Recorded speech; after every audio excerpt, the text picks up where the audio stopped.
Assalamualaikum warahmatullahi wabarakatuh. Selamat berjumpa kembali dengan saya Fatima Widya Iswara dari Balai Diklat Keuangan Malang.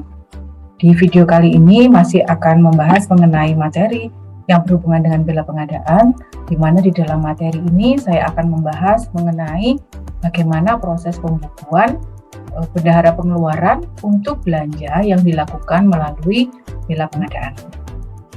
Materi kali ini akan membahas mengenai pembukuan bendahara untuk belanja pada bela pengadaan.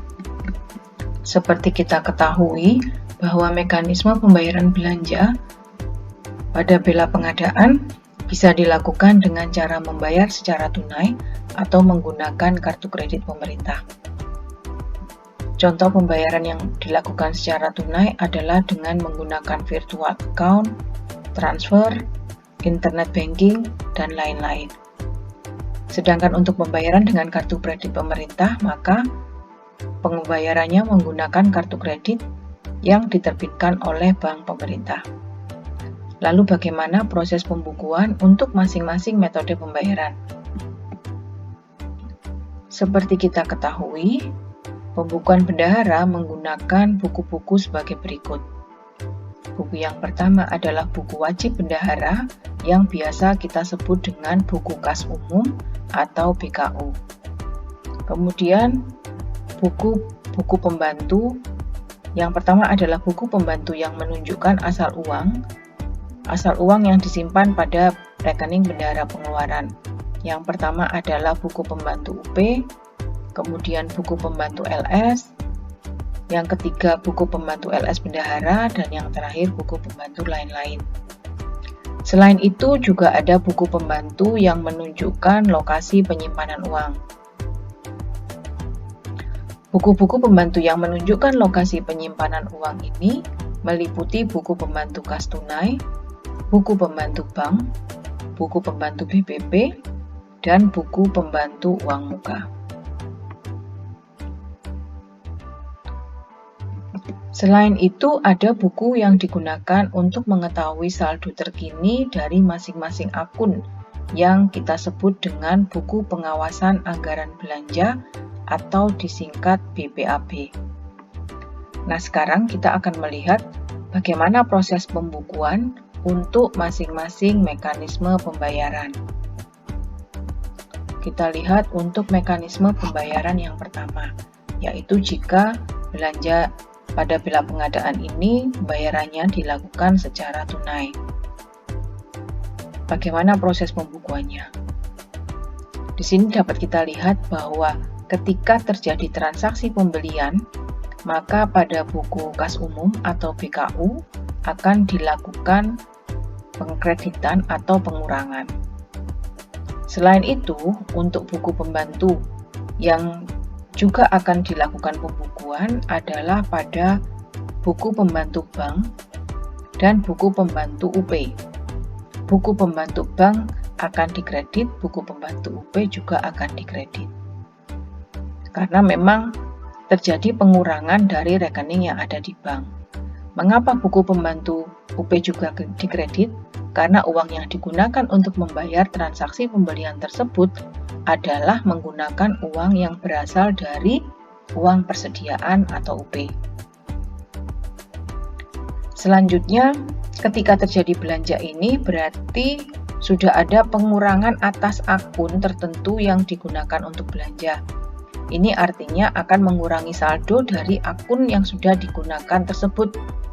Maka kita perlu juga mengkredit di buku pengawasan anggaran belanja untuk mengurangi saldo yang sebelumnya. Transaksi selanjutnya adalah transaksi di mana dilakukan pengajuan ganti uang persediaan. Ketika SP2D untuk ganti uang persediaan ini sudah dikeluarkan oleh KPBN, maka pembukuan yang dilakukan oleh bendahara pengeluaran adalah dengan mendebit akun BKU, buku pembantu bank, dan buku pembantu UP. Buku pembantu bank karena uangnya masuk ke bank, buku pembantu UP karena uangnya memang yang masuk ini berasal dari UP. Ini adalah pembukuan yang dilakukan ketika mekanismenya menggunakan pembayaran secara tunai. Selanjutnya kita akan melihat bagaimana pembukuan yang dilakukan oleh bendahara ketika belanja melalui bela pengadaan. Pembayarannya dilakukan dengan menggunakan kartu kredit pemerintah atau KKP. Pada saat terjadinya transaksi pembelian, karena tidak ada uang yang keluar dari rekening bendahara, maka BKU dan buku pembantu, dalam hal ini buku pembantu UP dan buku pembantu bank, tidak didebit atau dikredit. Jadi tidak ada transaksi apa-apa di situ.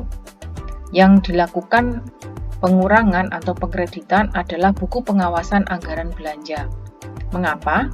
Karena realisasinya memang sudah terjadi pengurangan pagu untuk akun belanja tersebut, walaupun belum menggunakan anggaran yang ada di rekening bendahara. Pada saat pembayaran melalui KKP, maka yang membayarkan adalah bank penerbit KKP. Dengan adanya pembayaran dengan menggunakan KKP, maka otomatis limit kartu kreditnya akan berkurang. Untuk mengembalikan limit ini menjadi sesuai yang sebelumnya, maka akan diajukan ganti uang persediaan KKP. Nah, pada saat SP2 di KKP ini diterbitkan oleh KPPN, maka bendahara akan membukukan pada BKU, juga kepada BP Bank, buku pembantu bank, dan buku pembantu UP. Proses selanjutnya, karena uang untuk membayar ke bank penerbit KKP itu sudah masuk di rekening bendahara, maka bendahara akan segera membayarkan kepada bank penerbit. Pada saat terjadinya pembayaran ini, maka yang dilakukan pembukuannya adalah dengan mengkredit BKU, kemudian buku pembantu bank, dan buku pembantu UP. Demikianlah penjelasan mengenai mekanisme pembukuan bendahara untuk belanja pada bela pengadaan. Semoga penjelasan yang saya bagikan bisa menambah pengetahuan bagi Bapak Ibu semua. Terima kasih. Assalamualaikum warahmatullahi wabarakatuh.